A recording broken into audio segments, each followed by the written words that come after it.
past items in our social history in Britain is what we're going to talk about today, household items that we still maybe had around in the 1970s.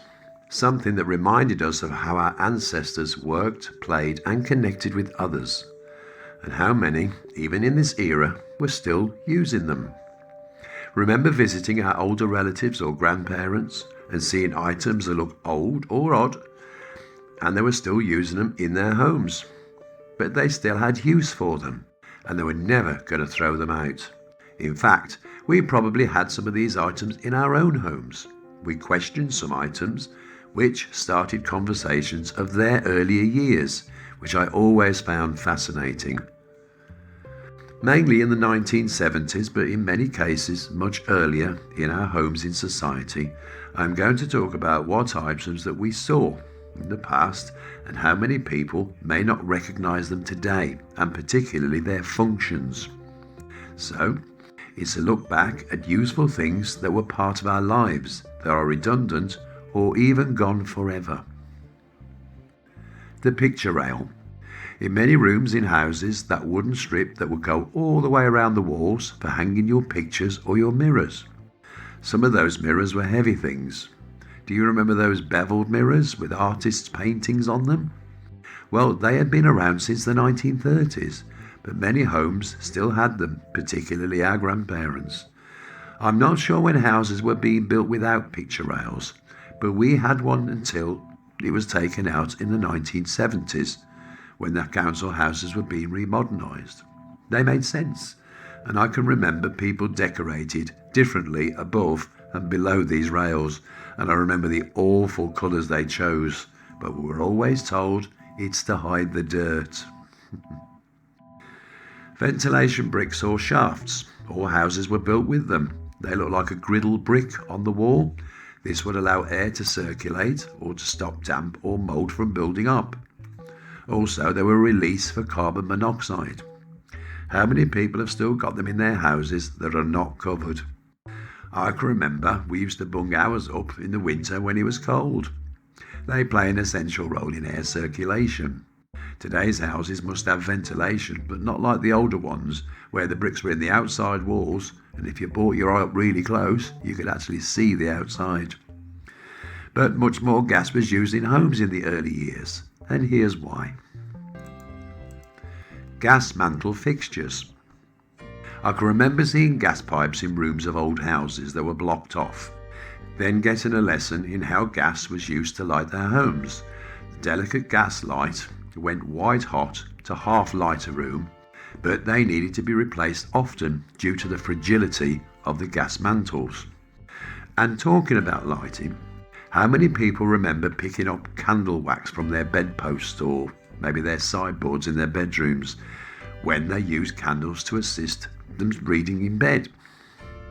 Those around in the 1970s would remember this in their own homes, with a 3-day week and the power cuts, and having to rely on candlelight and battery radios. I must admit though, gas was being used in many rooms would have been dangerous if people were not careful. Before natural gas was converted from what they called town gas for all homes between 1967 and 1977, your gas supply was toxic. Floor coverings that never went from wall to wall.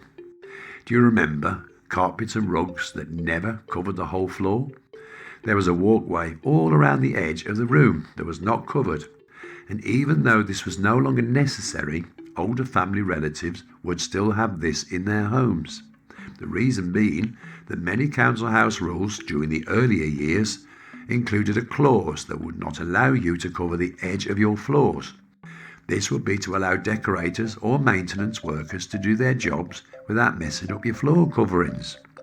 They simply could clear away the mess from the floorboards easily, without time-consuming fuss and not dropping paint all over your rugs. Yeah, because up until the late 1970s, if you lived in a council house, they would decorate your house, maybe 3 rooms, for free every 5 years. Just remembered that. Bed warmers. It was a yellow metal pan with a cover on a long wooden pole, And the idea was to put your hot coal embers from your fire with these metal tongs from your fireside companion set, like this, and place it in the copper container. Close the lid and put it into your bed. Then you can move it over the mattress to get it nice and warm before you're retired. Today you see them in second-hand shops as decorative items, albeit they've got very little value. But your fireside companion set in many households will be very posh and ornate, and they are very collectible. We had a basic one. Electricity. 2-pin plugs that fitted into your light bulb sockets. They were made of Bakelite or plastic, and people would wire household items to these adapters and plug them into the overhead light socket above your head. Now, there was no earthing, but people used to use them to plug in their irons, and it was not a safe way, and I'm surprised they didn't blow a load of fuses or even set the house on fire. Plus, back in the day, some homes had the old round pin plugs, and some of them didn't have fuses in them. The wiring was a different colour code. You see, the square pin plug that we use today was actually introduced in the UK as far back as the 1940s. But there were a lot of unmodernised homes in the 1970s. And then the electrical wiring colouring codes that we see as brown, blue and two-tone yellow and green, that was introduced in 1976, with a few slight modifications since. However, old items that we had in our homes were always before 1976, so therefore we had the old wiring, and our grandparents had old radios and record players and stuff like that. But if you do buy anything that's pre-1976 wiring, it is very advisable to change it, because the earth wire sometimes didn't exist, and a lot of these record players, particularly with the metal decks, they are earthed to the chassis, so be very careful. Can you remember those old big radio sets with long, short and medium wave bands? Very much part of the furniture and to show off your status, and that's what those radios were actually made to do. Plus, they give you a lovely rich sound listening experience. Valve operation took a little while to warm up as they started to work after a few minutes, but they look great. A nice tuning panel with glass that lit up from behind, and it was a big part of our lives. The shortwave channel could pick up stations from all over Europe, and as a kid I found it fascinating, turning that knob as slowly as I could to hear all those languages from all those countries that we thought were so far away. And even though they were found in older people's homes, we still had them in our own homes in the 1970s, but many would replace them for modern transistorized smaller radio sets, or even upgraded to a radiogram. And if you were very, very well off, then you get a music centre which furnished your house with a radio, a record player and a cassette. Still with music, the Dansette record player, the one that most of us remember. And even though many other companies were making record players of this type during the 1960s, Dansette seems to be the most remembered with the greatest of nostalgia. Our parents had them when they were teenagers, so they were very much part of the kids' bedrooms throughout the 1970s. Normally they were handed down by your grandparents who got them stuck in the attic. They were great, auto-changing, playing numerous records that stacked on top of one another. They played all the available sizes at all the available speeds. But why is it the Dansette that sticks mainly in our minds when we could have got Philips or Bush? The reason being it was because it was cheap. Not the best or built sounding record players, but they were affordable to the kids of the 1960s. Moreover, they were mass produced and they were cleverly available in your local shops on credit for teenagers who paid a few shillings a week on hire purchase. Now, because the kids needed the records, they had to keep up the payments on their players because they did not want to lose that facility. Very clever. That dark brown table that sat in the middle of your grandparents' living room or their kitchen, used for every occasion, sometimes with a plastic tablecloth on the top of it. But it's the items on the table that we remember. Now, maybe not all of you may have the same memory as I do. Coming from a poorer background, So here is what I recollect, and I wonder how many of you do also. The table would always have a bottle of sterilised milk, a jar of jam with a butter dish, and a loaf of bread that you had to cut yourself that was always offered. There was a teapot and a sugar bowl ready for visitors, and that box of fresh tea that you had to use with a tea strainer. And even though there were chairs all the way around the room, you politely sat at that table on those creaky chairs that were not that comfortable. And there was always a loud ticking mantle clock that was hard to set. Have you ever tried to set a Westminster chimes clock and tried to get the bongs associated to the correct hours? Trust me, it takes ages. I tell you no lie though, I found out that kids today, a lot of them, cannot tell the time on an analogue clock because all these pieces are digital, aren't they?